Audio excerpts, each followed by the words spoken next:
Bismillahirrahmanirrahim. Assalamualaikum warahmatullahi wabarakatuh. Perkenalkan, saya Abdul Razak, mahasiswa UIN Syekh M. Jamil Jambek Bukit Tinggi, program studi Akidah dan Filsafat Islam. Video ini saya dedikasikan untuk ujian akhir semester mata kuliah Filsafat Klasik dengan dosen Bapak Mualim Lubis MPMI.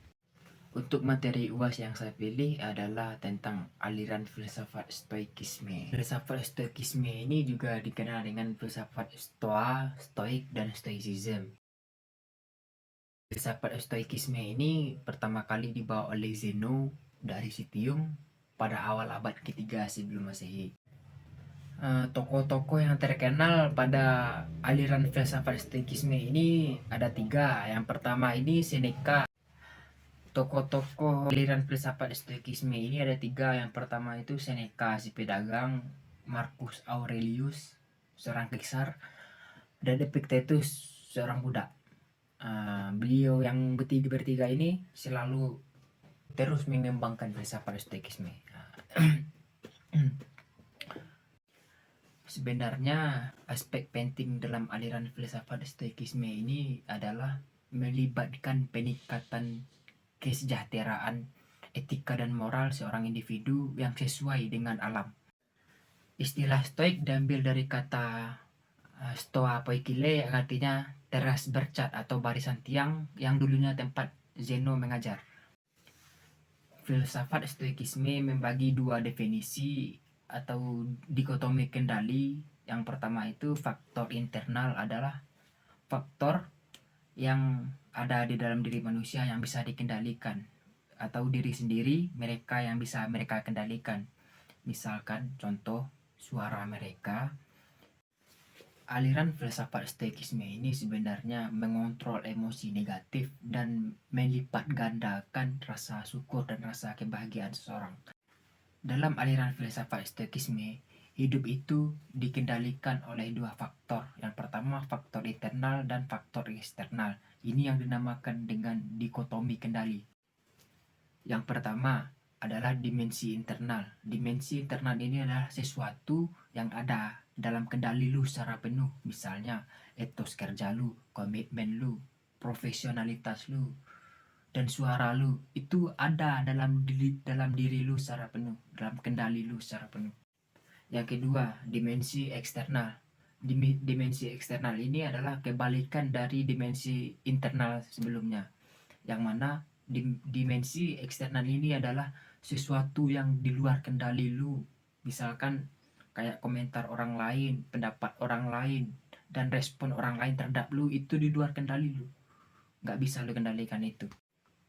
Manusia pada umumnya menaruh rasa kepuasan dan rasa kebahagiaan itu di faktor eksternal. Inilah yang membuat seorang manusia itu gampang kecewa, gampang depresi, gampang marah. Ini sebenarnya. Dan tidak menaruh rasa kepuasan dan rasa kebahagiaan itu pada faktor eksternal. Ada faktor yang tidak dapat kita kendalikan. Di ajaran filsafat Stoikisme ini, rasa kepuasan dan rasa kebahagiaan itu tidak boleh diletakkan di faktor eksternal, yang mana ini di luar kendali lu. Nah, inilah yang menjadi fundamental pada filsafat ini.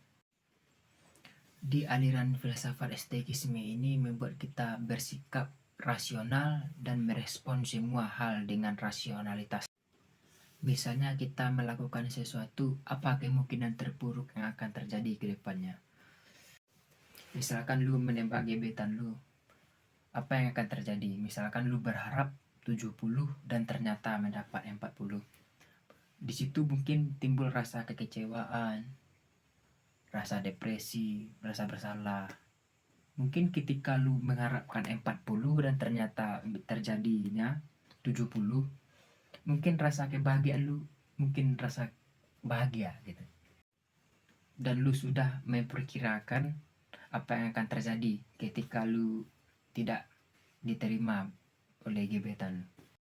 Dan ini sesuai dengan realita dan ekspektasi lu sejak awal. Selalu lakukan yang terbaik dan siap untuk yang terburuk. Pada zaman sekarang dan kegilaan zaman sekarang itu dan teknologi semakin canggih, informasi mudah didapat dengan filter yang sangat berkurang. Misalkan kita membuka sebuah YouTube dan melihat di YouTube channel YouTube tersebut melihat 10 juta subscriber pertama mereka dan tidak terganggu oleh pencapaian orang lain, dan kita bebas mencapai apa yang akan kita mau dan tanpa ada orang lain, tanpa kita memikirkan orang lain.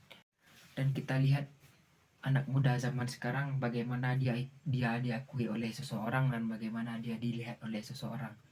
Misalkan gini, woi lu handphone lu bagus ya, gitu. Inilah yang membuat seseorang itu menaruh faktornya di faktor eksternal dan jangan terganggu oleh orang lain. Misalkan gini, lu suka gue ya alhamdulillah, lu tidak suka gue ya sudah, gitu.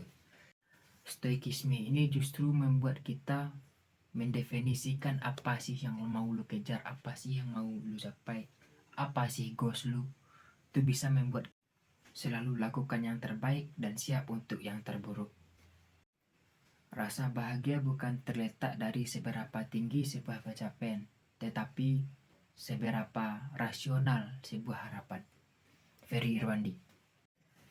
Mungkin sekian yang bisa saya jelaskan tentang filsafat atau aliran filsafat stoikisme ini. Saya sudahi, wabillahi taufik wal hidayah. Assalamualaikum warahmatullahi wabarakatuh.